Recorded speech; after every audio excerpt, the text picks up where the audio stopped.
নমস্কাৰ, মই ডক্টৰ অৰুণ পাল। আজি এষ্ট্ৰো লাইভ সমিধান অনুষ্ঠানৰ পৰা বিবাহৰ লৈ আলোচনা কৰিবলৈ আহিছোঁ।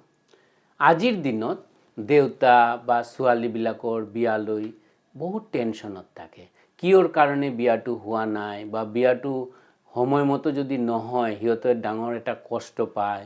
তাৰ কাৰণে কিয়ৰ কাৰণে কোনটো ভাৱৰ পৰা এইটো চোৱা হয় বা কি প্ৰব্লেম পাব পাৰে সেইটো লৈ মই আজি আলোচনা কৰিম। প্ৰথম কথা হ'ল আমাৰ বিয়াৰ কাৰণে প্ৰথমে চোৱা হয় সপ্তম ভাৱ। সপ্তম ভাৱটো হ'ল পাৰ্টনাৰ। তো মেৰেজ কৰিলে হাজবেণ্ড বা ৱাইফ এটা পাৰ্টনাৰে হয়। তো সপ্তম ভাৱ যদি ভাল থাকে তেনেহ'লে তেখেতৰ বিয়াৰ কাৰণে কোনো প্ৰব্লেম নাহে। তো তাৰ পিছতে দেখা যায় আমাৰ ছেকেণ্ড হাউচটো হ'ল কি আমাৰ কুটুম্ব কি হয় মানে বিয়াৰ কাৰণে আমাৰ আন এটা ফেমিলিৰ লগত আমাৰ ৰিলেশ্যন হয়।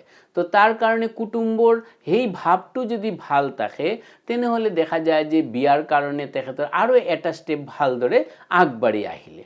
আৰু থাৰ্ড ষ্টেপ হৈ গ'ল 11th হাউচ মানে একাদশ ভাৱ।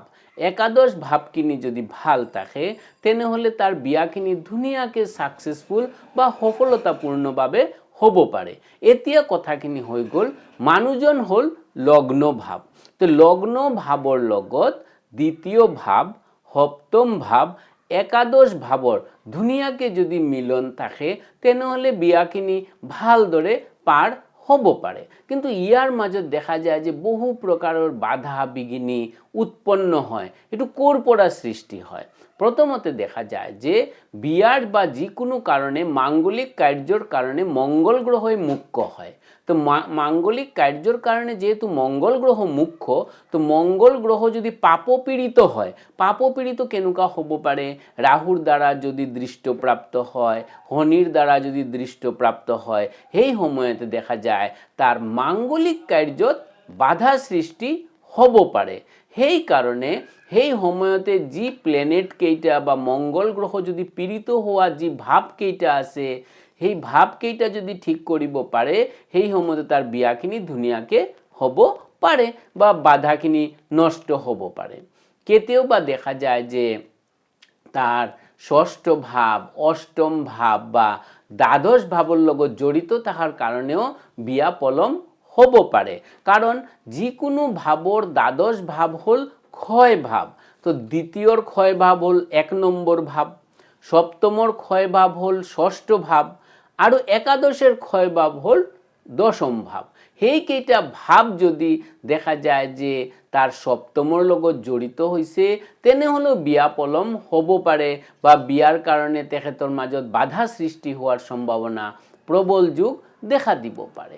তো ম্যাক্সিমাম ক্ষেত্ৰত দেখা যায় যে যদি এইকেইটা ভাব থাকে তাৰ লগত আর তাৰ লগতে যদি আমার যোনটো দেরি মানে লেটকে বিয়ার কারক গ্রহ, লেটকে বিয়ার কারক গ্রহ হল শনি গ্রহ। শনি গ্রহর যদি যোগাযোগ সপ্তম ভাৱৰ লগত হয় তেনেহ'লেও বিয়া পলমকৈ হ'ব পাৰে।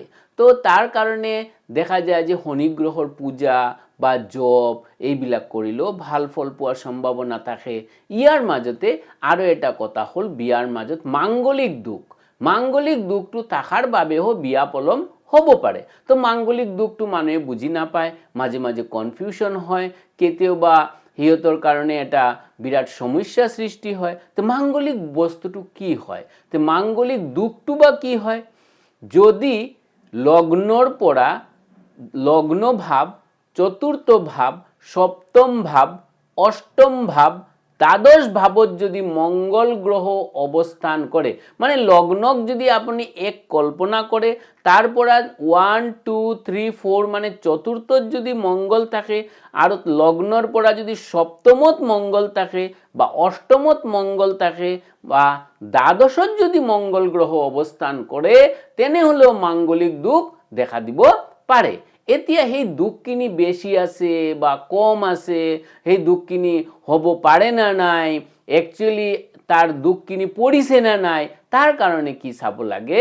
তাৰ কাৰণে চাব লাগে যে মংগল গ্ৰহটো পাপপীড়িত হৈছে না নাই। পাপপীড়িত কেনেকুৱাকৈ হ'ব পাৰে?